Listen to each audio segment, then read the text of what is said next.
विघ्नहर्ता श्री गणेश, श्री गणेश, श्री गणेश।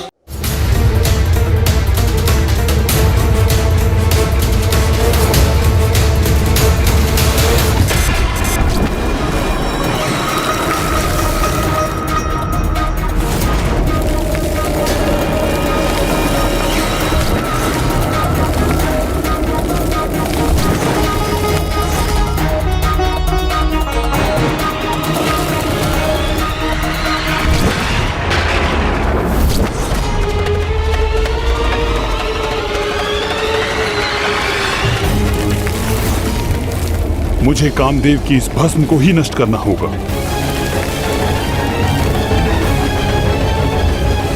जब सब कुछ नष्ट हो जाता है तब मात्र भस्म ही शेष रह जाती है, किंतु उसे नष्ट करने का भला क्या उपाय हो सकता है? यदि मैं इसे नष्ट नहीं कर सकता तो इसे भिन्न भिन्न दिशाओं में बिखेर तो सकता हूं, जिससे यह आकार लेने हेतु एक स्थान पर एकत्र न रह सके।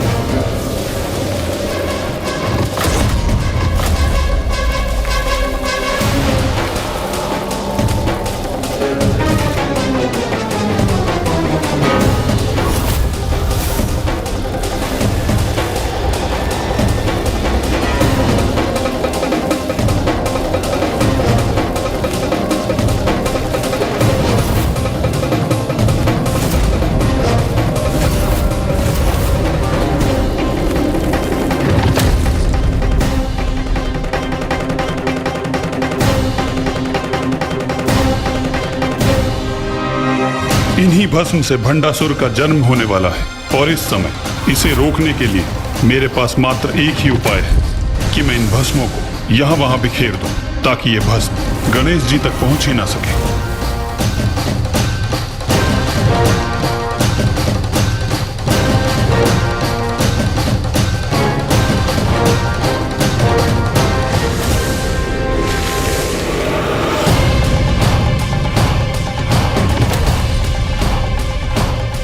अब जो भस्म शेष है उसे भी इसी प्रकार बिखेरना होगा मुझे।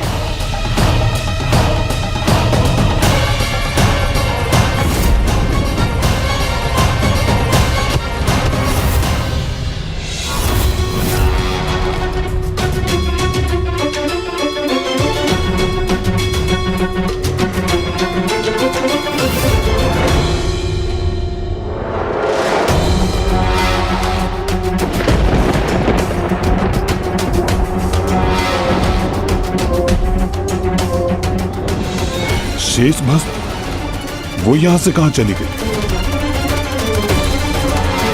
भला कहां अदृश्य हो सकती है?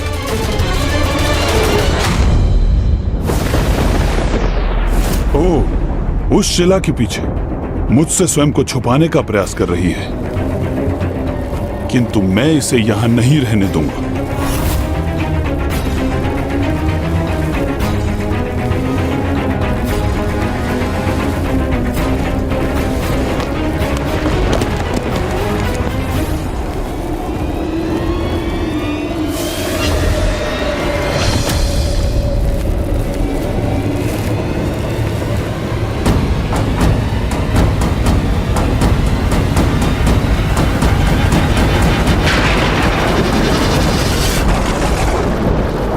पुत्र है ग्रीफ, नहीं पुत्र है ग्रीफ।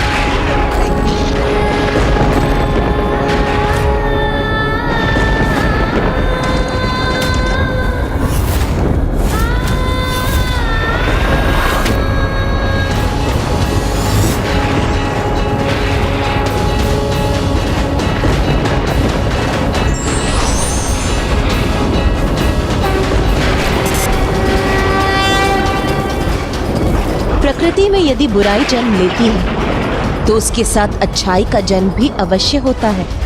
ये तो प्रकृति के विनाश और सृजन और पुनः विनाश के चक्र का ही भाग है। इसी के कारण अनेकों अधर्मियों ने जन्म लिया है, भले ही वो ताड़कासुर या हिरण्यकश्यप। उन्हें उनके जन्म के पूर्व नष्ट नहीं किया गया पुत्र। किसी भी व्यक्ति के पापों की गागर भरने के पूर्व उसे दंड नहीं दिया जाता। इसीलिए तुम प्रकृति के कार्य में बाधा मत डालो पुत्र।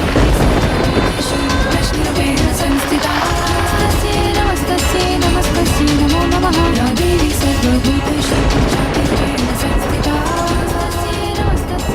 उचित है माता। मुझे क्षमा कीजिए माता। पुत्र, जो होना था वो हो चुका, और नियति के अनुसार जो होना है वो भी अवश्य होकर ही रहेगा।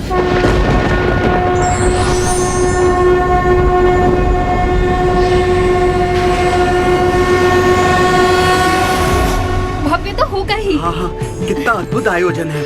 हाँ भव्य तो होगा ही।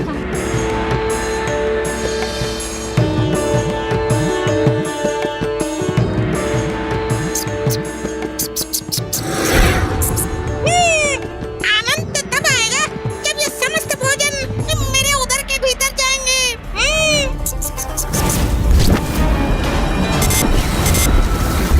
मेरे मन में तो अभी तक वही प्रश्न उमड़ रहे हैं कि उन विचित्र घटनाओं के पीछे क्या कारण था। पिताश्री,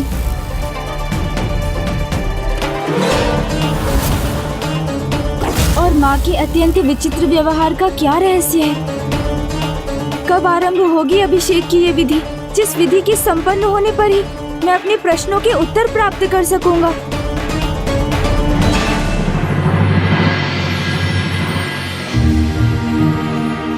अब यहाँ प्रथम पूज्य श्री गणेश का पंचामृत अभिषेक आरंभ करना चाहिए।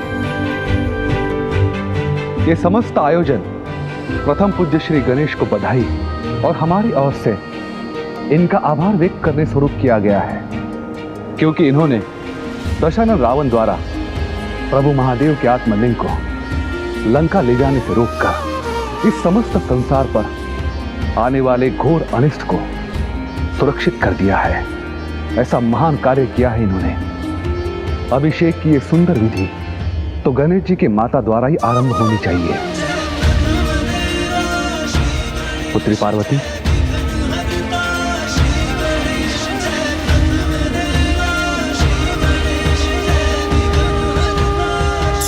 प्रभु, अब आप पंचामृत अभिषेक के लिए तैयार हो जाइए। ये समय उचित है। अब मैं माँ से अपने प्रश्नों का उत्तर भी जान सकता हूँ।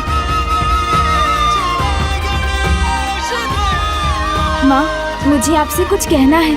पुत्र, मुझे ज्ञात है तुम्हारे मन में तो सदा भांति भांति के प्रश्न उत्पन्न होते रहते हैं, किंतु ये प्रश्न और उत्तर में उलझने का समय नहीं है पुत्र। एक बार अभिषेक संपन्न हो जाए, उसके पश्चात हम अवश्य वार्तालाप करेंगे।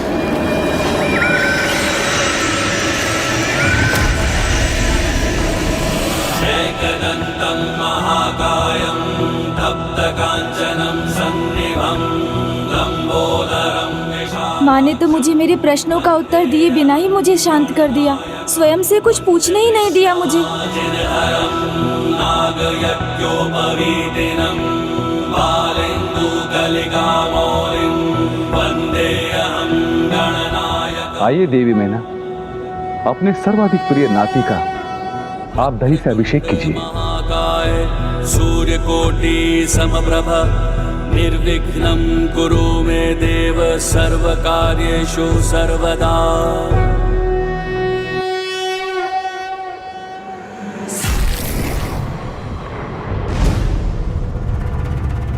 क्या हुआ पुत्र गणेश, किस विचार में हैं आप?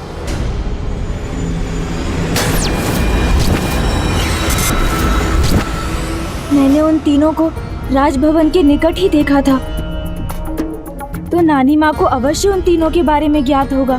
तो क्यों ना मैं इन्हीं से पूछ कर देख लूं। नानी जी, कल अकस्मात ही कुछ विचित्र घटना घटी, जिसके विषय में मैं आपसे ये पूछना चाहता था कि आप सदैव विचित्र प्रश्न करते हैं, किंतु इस समय आप इन संशय और प्रश्नों से ध्यान हटाइए और इस विशेष अभिषेक की विधि का आनंद लीजिए। मेरे प्रश्नों का उत्तर देना तो दूर, कोई उन्हें सुनना भी नहीं चाहता।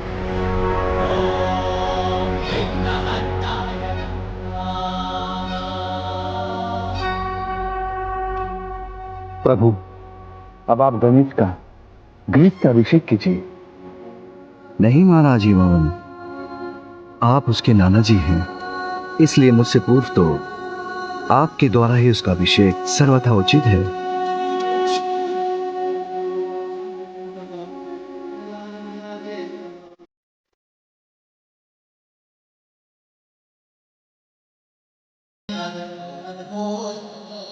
पुत्र गणेश, इस विशेष अवसर पर आप अपने नाना जी से क्या विशेष उपहार प्राप्त करना चाहते हैं, बताइए ना मुझे। नाना जी, यदि आप मुझे कोई उपहार प्रदान करना ही चाहते हैं तो मुझे मेरे कुछ प्रश्नों के उत्तर देकर मेरी एक जिज्ञासा शांत कर दीजिए।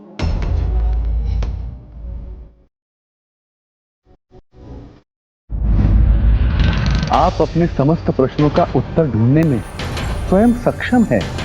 आप केवल मुझे इतना बताइए कि मैं आपको उपहार स्वरूप क्या दे सकता हूँ। किंतु नाना जी, अभी तत्काल बताने की कोई आवश्यकता नहीं है। आप इस अभिषेक के उपरांत भी मुझे बता सकते हैं।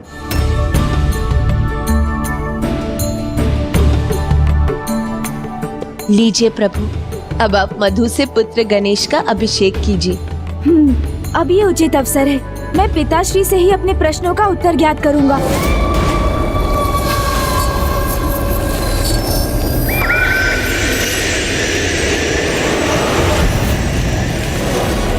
पिताश्री, मुझे आपसे कुछ। पुत्र, तुम्हारे नाना जी ने और तुम्हारी नानी माँ ने अपार स्नेह से तुम्हारे इस पंचामृत अभिषेक की व्यवस्था की है, इसलिए अन्य कुछ नहीं, मात्र अपने अभिषेक का आनंद लो।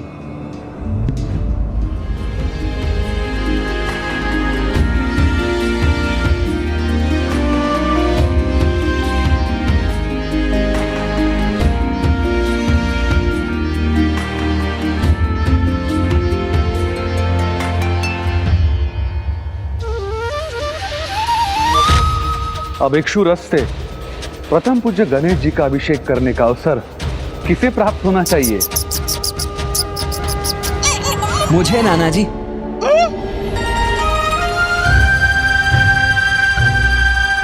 मैं करूंगा अनुज गणेश का अभिषेक। मुझे क्षमा कीजिएगा, मुझे आने में विलंब अवश्य हुआ है, किंतु मैं तो माँ की आज्ञा अनुसार अनुज गणेश के सर्वाधिक प्रिय वस्तु की व्यवस्था करने ही गया था।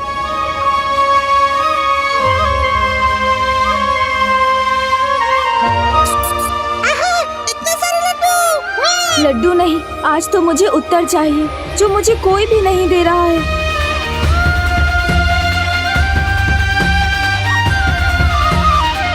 मुझे पिताश्री ने अपने वचन से बांध दिया, अन्यथा मैं भैया से ही पूछ लेता।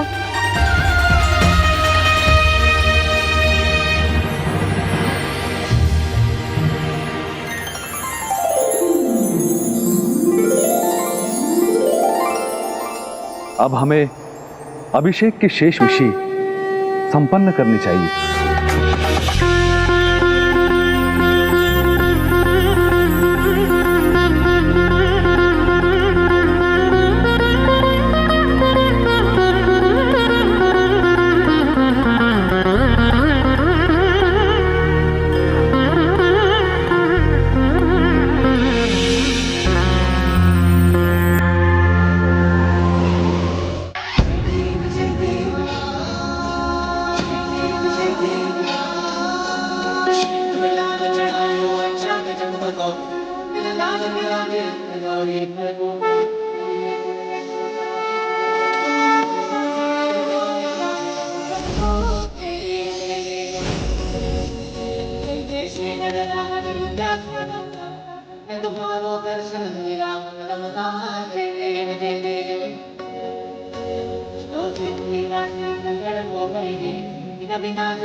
पूर्ण रूप से सज्जित हो गया हूँ और अब मैं पिताश्री से वार्तालाप कर लेता हूँ।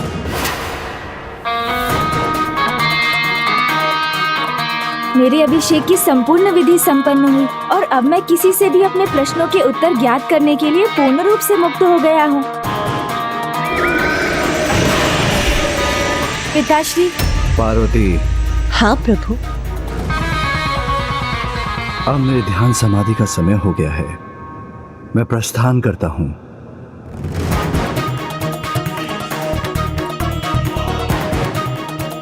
कोई बात नहीं, पिताश्री से नहीं तो मैं माँ से ही ज्ञात कर लेता हूँ। माँ, मैं बहुत अधिक समय से आपकी प्रतीक्षा कर रहा हूँ। मुझे कुछ अति आवश्यक संवाद करना है आपसे। गौरी पुत्र, आप हमें भी तो अपनी माता के साथ कुछ समय व्यतीत करने का अवसर दीजिए। हाँ पुत्र, एक माँ का भी तो अपनी पुत्री के इस समय पर अधिकार है। मुझे भी उसका कुशल मंगल ज्ञात करने का अवसर प्रदान होना चाहिए, है ना? चलो पुत्री।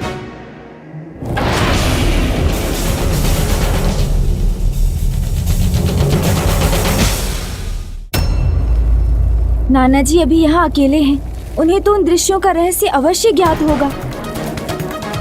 इसके पूर्व की कोई अन्य उनके निकट पहुँचे, मैं उनसे ही ज्ञात कर लेता हूँ।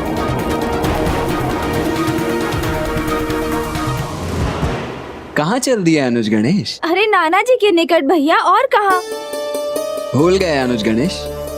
मैंने पूर्व में ही कह दिया था कि इस बार नाना जी और नानी जी का संपूर्ण स्नेह और समय केवल तुम पर ही केंद्रित नहीं रहेगा। नाना जी, वो कल रात्रि में हमारी वो वाली चर्चा अधूरी रह गई थी ना? मेरे विचार से हमें उसे अब संपन्न कर लेना चाहिए। आइए चलिए। भैया,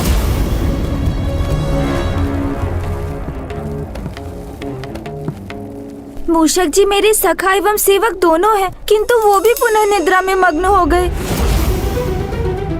फिर वही हो रहा है जो कल रात्रि में घटित हो रहा था।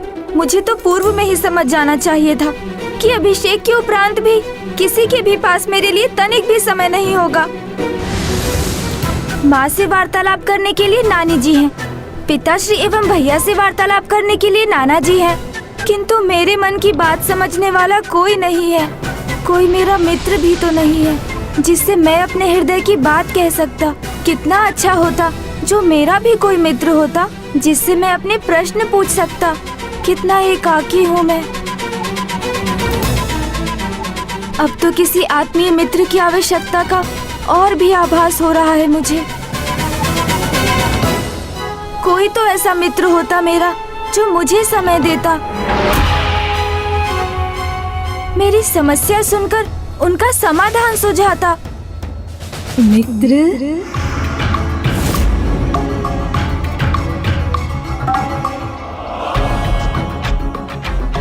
मुझे भ्रम हो रहा है अथवा वास्तव में भस्म ही मुख का आकार लेकर मुझे पुकार रही है। मित्र, मित्र, मित्र।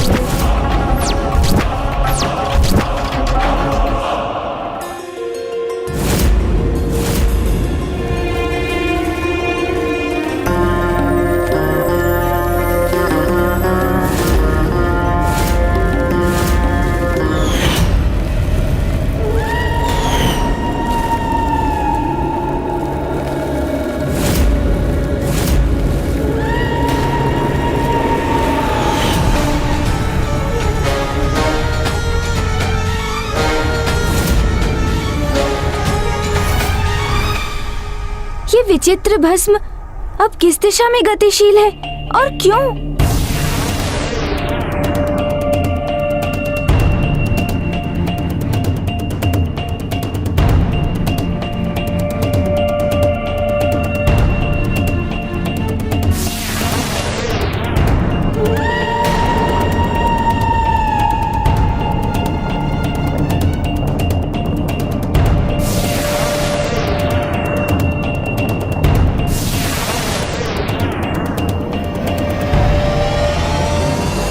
स्वामी, कदाचित अभी भी इसकी संभावना है कि ये अनिष्टकारी घटना घटित होने से रुक जाए, ये संकट टल जाए।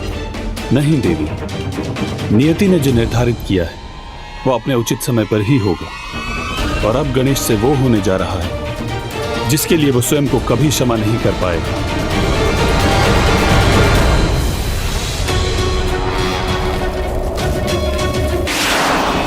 विघ्नहर्ता गणेश अब वो होने जा रहा है जिसके लिए वो स्वयं को कभी क्षमा नहीं कर पाएगा।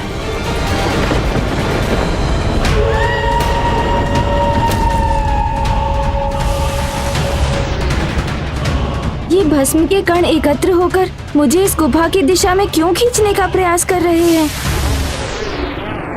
और ये तो वही गुफा है जिससे भोर में भी ध्वनि उत्पन्न हुई थी।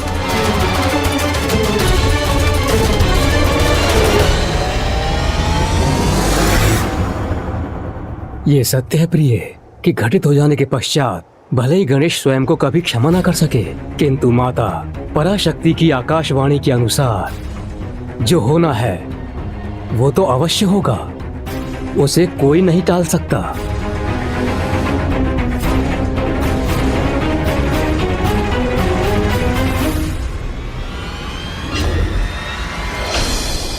यहाँ तो कोई भी नहीं।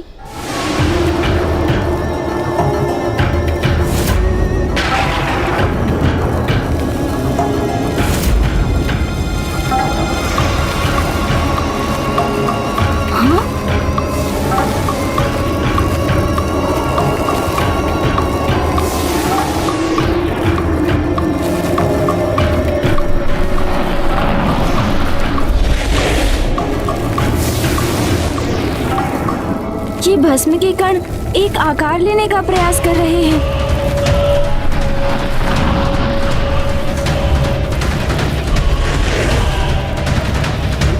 क्या है ये और मुझे यहाँ क्यों बुलाया है इसने?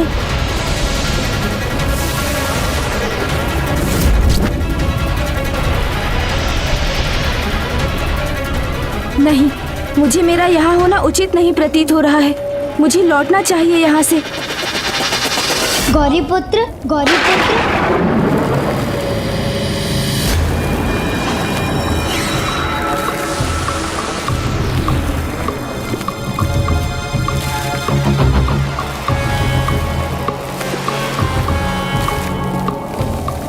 अनेक वर्षों से जो यहाँ आपकी प्रतीक्षा कर रहा है वो हूँ मैं।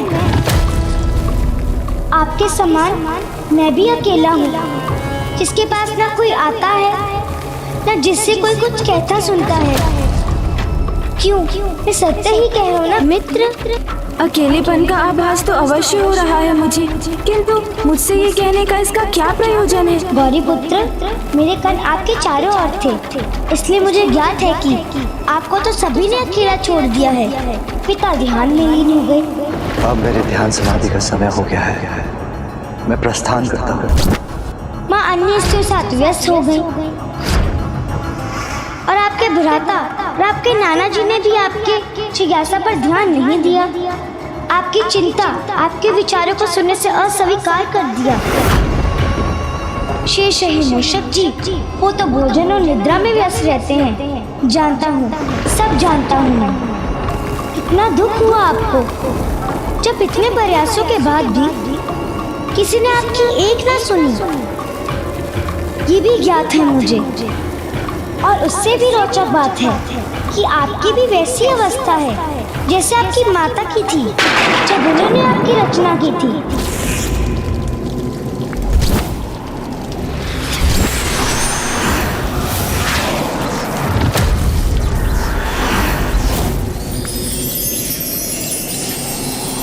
क्योंकि तब उन्होंने भी बहुत अकेलेपन का आभास हो रहा था।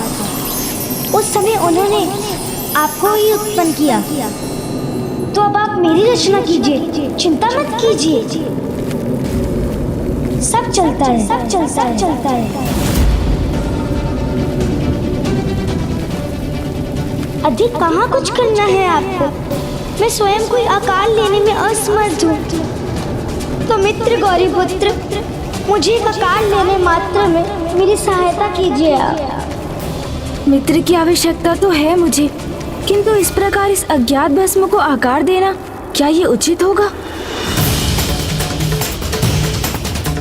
किस दुविधा में डूब गए हैं आप मित्र? जिस प्रकार आपकी माता ने आपको रचा, उस प्रकार आप मुझे रच दीजिए। माँ तो जगत माता है, वो जो भी करती है उसमें तो सदैव जगत कल्याण ही निहित होता है। किंतु मैं प्रकृति के नियमों के विरुद्ध कैसे जा सकता हूँ? यदि आपकी रचना नियमों की विरुद्ध नहीं थी, तो मेरा उत्पन्न होना भी नहीं होगा। इसलिए इतना विचार मत कीजिए, बस कर्म कीजिए, मुझे आकार दीजिए।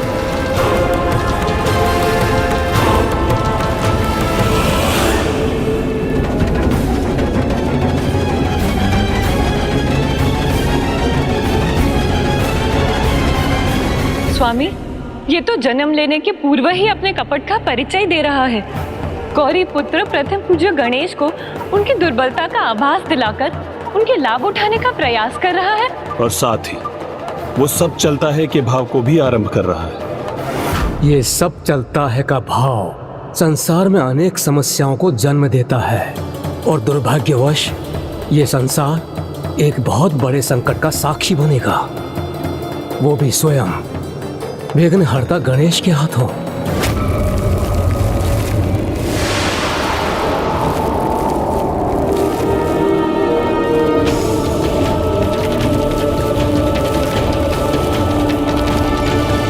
मेरी सहायता कीजिए प्रथम पूज्य गणेश जी। आपको मेरी आवश्यकता हो अथवा नहीं, किंतु मुझे आपकी सहायता की आवश्यकता है।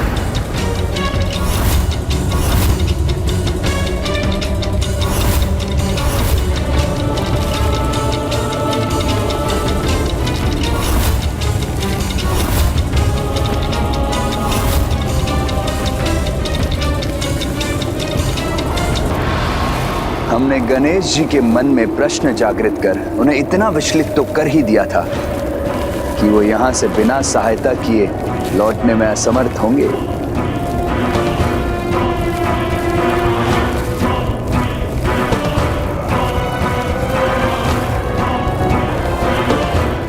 शीघ्र कीजिए गणेश जी, आपको जो भी करना है शीघ्र कीजिए।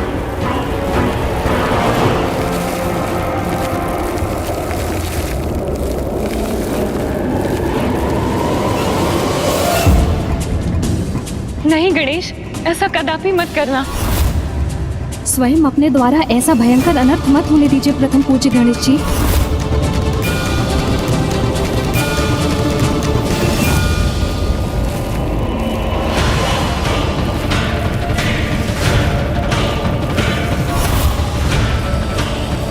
किसी की सहायता करने के लिए इतना विचार करने की क्या आवश्यकता है मित्र? किसी का सहायक बनने में तो सब चलता है।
समय आ गया है, अब हमारे प्रयास अवश्य सार्थक होंगे। गणेश को हमने इतना अधीर कर दिया है कि उसके फल स्वरूप हमें हमारे महानायक का सानिध्य प्राप्त होने जा रहा है।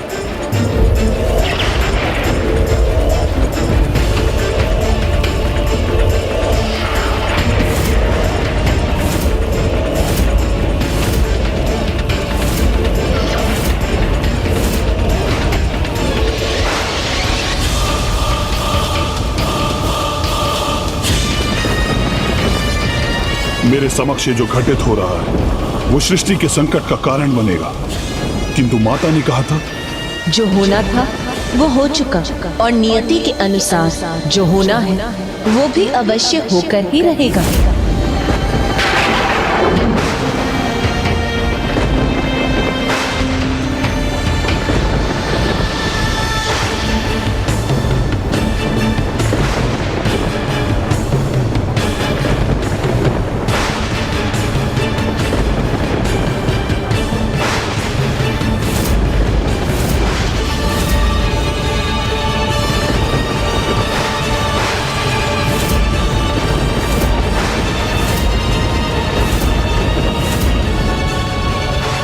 अभी तक मेरा कोई मित्र नहीं था, अब से ये मेरा मित्र होगा।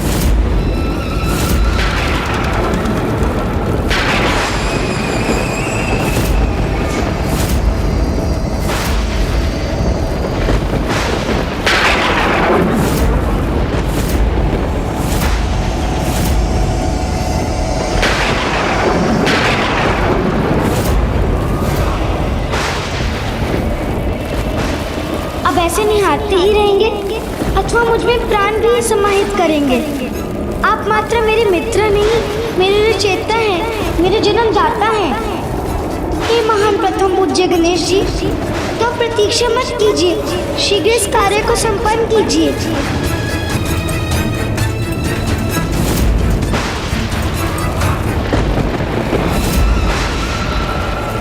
अब आप रुक क्यों रहे हैं मित्र? शीघ्र मुझ पे प्राण डालिए। तो मात्र प्राण ही देना शेष है, शीघ्र कीजिए ना गणेश जी। हाँ हाँ शीघ्र कीजिए। और विलंब उचित नहीं है, शीघ्र कीजिए। नहीं गणेश, ऐसा कदापि मत करना। ये अनर्थ मत कीजिए पार्वती नंदन। क्या ये उचित होगा? संकोच का स्थान नहीं है। आप अपनी रचना को शीघ्र प्राण दीजिए गणेश जी, और फिर आपको एक मित्र भी प्राप्त होगा। ऐसा मित्र जो सदा आपके साथ रहेगा, सदा आपकी प्रत्येक बात सुनेगा। अन्य सभी के समान मैं कभी अनसुना नहीं करूंगा। तो मुझे प्राण दीजिए गणेश जी, अब इतना भी मत सोचिए। सब चलता है, सब चलता है, चलता है। जो अपनी रचना होने के पूर्व ही अपना कार्य संपन्न करने की धूर्ता भरी युक्तियां जानता हो, वो भविष्य में और क्या क्या नहीं करेगा।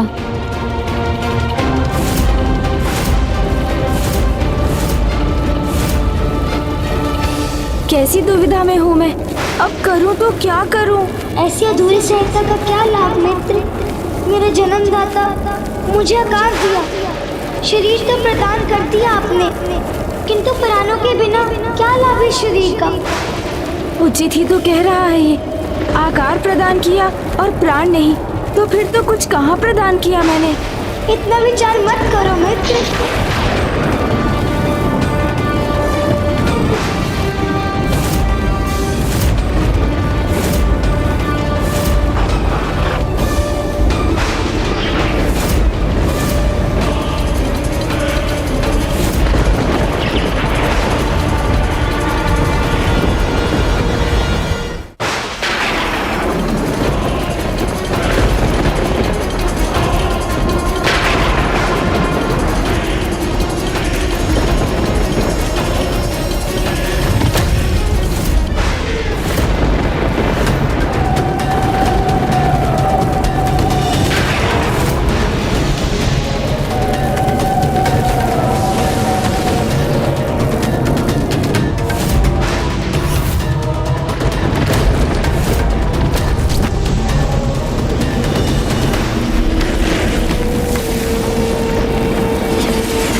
ब्रह्मरूपाय विष्णुरूपाय ते नमः। नमस्ते रुद्ररूपाय करिरूपाय ते नमः।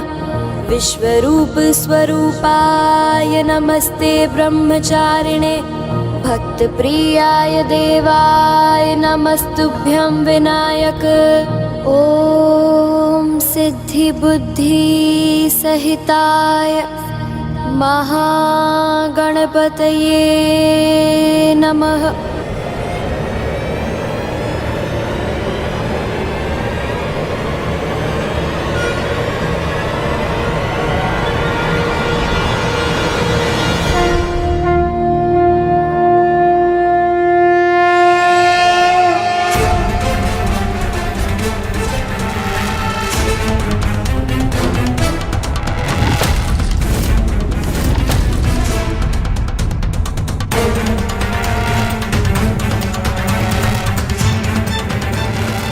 आपको कोटि कोटि धन्यवाद मेरे मित्र, मेरे जन्मदाता।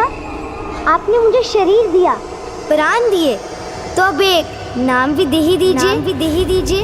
नाम?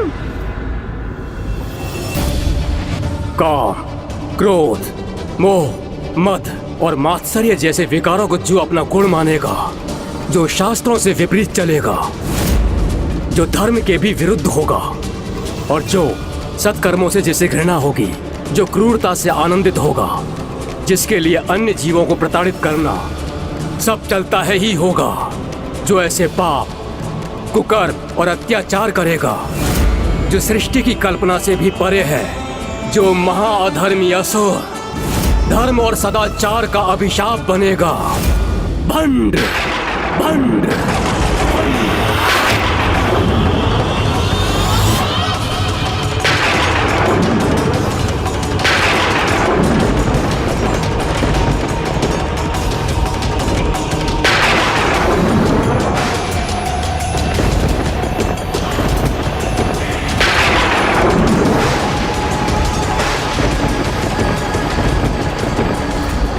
तुम्हें तुम्हारा नाम देता हूँ, भंड कुमार।